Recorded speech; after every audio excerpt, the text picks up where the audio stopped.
вот я про Шапито ты вспомнил? Да. И при слове Шапито я тут же вспомнил фракцию «Слуга народа», к сожалению, правящую. Есть в этом Шапито такие клоуны, да? Вот, например, недавно мы узнали, что есть такой клоун, которого зовут Евгений Брагар. Да. Надеюсь, я правильно говорю ударение. Вот этот замглавы комитета Верховной Рады по вопросам свободы слова и член фракции «Слуга народа», вдумайтесь, это зам по свободе слова. И начальник у него в комитете кто? Этот, как его, вылетел из головы. Ну, этот регионал. Шуфрич, да. А это, значит, достойный, так сказать, его соратник. И вот он не нашел ничего умней, Евгений Брагар, подчеркиваю, как обратиться в нацполицию. Он написал заявление на двух волонтерах, на Ирину Черновус и Анастасию Конфедерат, которые потребовали от водителя Луз-Киев выключить российский сериал. Если не все знают, я рассказываю. Они ехали с похорон парня, солдата вооруженных сил Украины, которого убил снайпер. Причем брат, по-моему, одной из них был, кажется. Он любимый человек, скажем. Ну да. Вот. И они ехали с похорон, и идет российский сериал, причем понятно, что сериал такой про ментов. То есть про российских силовиков в украинском автобусе из Луцка, чтобы понять еще. Да? Это не какая-то там, да? Это Луцк. Ну, там скандальные истории и так далее. И вроде как и извинился, и компания извинилась. Водителя вроде уволили. Да. Но тут клоун нашелся. Вышел на арену. И давайте послушаем, що он там наговорил. Подав заяву щодо скоєння злочину, передбаченого статтею 161 Кримінального кодексу. Заяву подано щодо висловлювань настою конфедерат про те, що російська мова не повинна лунати в Україні. Дане висловлювання є дискримінацією за мовною ознакою. Немає жодного значення, яку саме мову дискримінують. За умови дискримінації української чи будь-якої іншої мови реакція була б така сама. Ксенофобії та дискримінації не місце в Україні. Україна – це спільний дім для всіх її громадян, без огляду на мову спілкування, віросповідання чи національне походження. Так було, так є і так буде завжди. Этот товарищ написал у себя в Facebook, приложил фоточку, где он в полицию пишет на девчонок, на волонтерок, на молодых девушек, которые иногда вытаскивают людей, у которых кишки вываливаются, а иногда и мертвых людей. Он пошел и написал на них заявление в полицию. Вот что это вообще? Это пролетарский интернационализм. Это те люди, которые брали в 17-м году Зимний. Я абсолютно убежден. Это люди за красивыми фразами, прикрываясь демагогией, говорят о государственности, понимаешь, не понимая, что это. Не понимая на самом деле, вот такой вот человек, вот как он, вот сейчас упадет другая политика, вот вдруг он перебежит. Так он кандидат исторических наук, Дима. Ну, и даже преподает, по-моему, или я бы был бы сдержан сейчас к многим званиям и ко многим каким-то там регалиям. Настолько в этой стране, к сожалению, оно обесценилось и настолько стало просто купить что-либо, приобрести что-то. Мне очень трудно представить, что... Ну, хорошо. Вот кандидат исторических наук. Вот в этой фразе, в которой он сказал, какое она имела отношение к истории.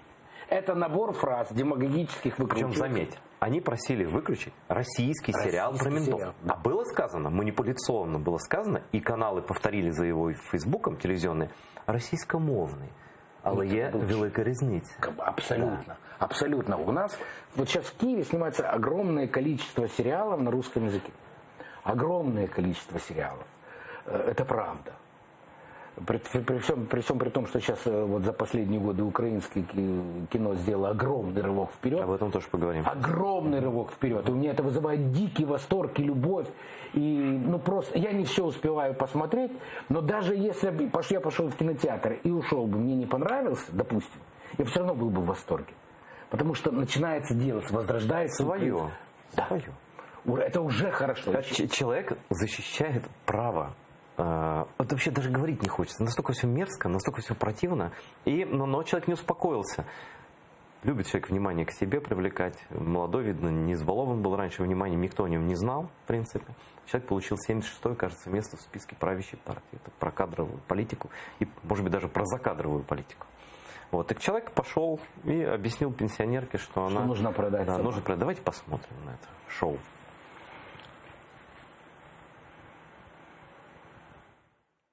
Якщо людина має декілька квартир, вона має відповідне майнове становище, відповідно, вона не потребує надання якоїсь додаткової субсидії. Пане Євгенію, ну ви розумієте, що це не та ситуація. Коли людина...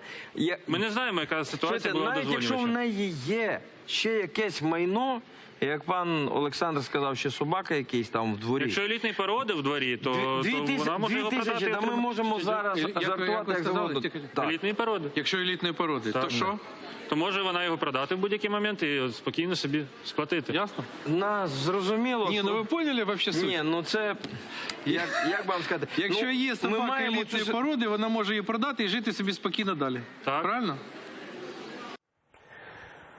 Ну вот, интеллект брызжет, остроумие. Потом, говорят, он звонил этой женщине, извинился перед ней. Оказывается, выяснилось, что у него есть кошка, которую зовут Марта, и что он любит животных, и продавать он не призывает никого. То есть за 2 дня или за 3 дня, там, ну, по-моему, за 4 дня, да, человек устроил 2 скандала, в которые вляпал свою партию по полные уши.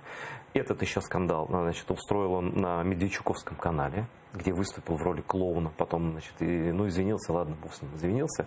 Вот, я не готов поверить в его искренность, ну ладно, извинился и ладно.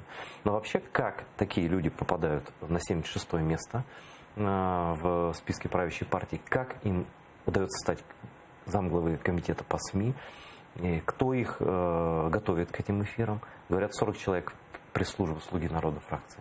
Да? И кто их выпускает и зачем? Что это вообще На такое? безрыбье и рак рыба. Нет, Ну как-то это ж совсем уже.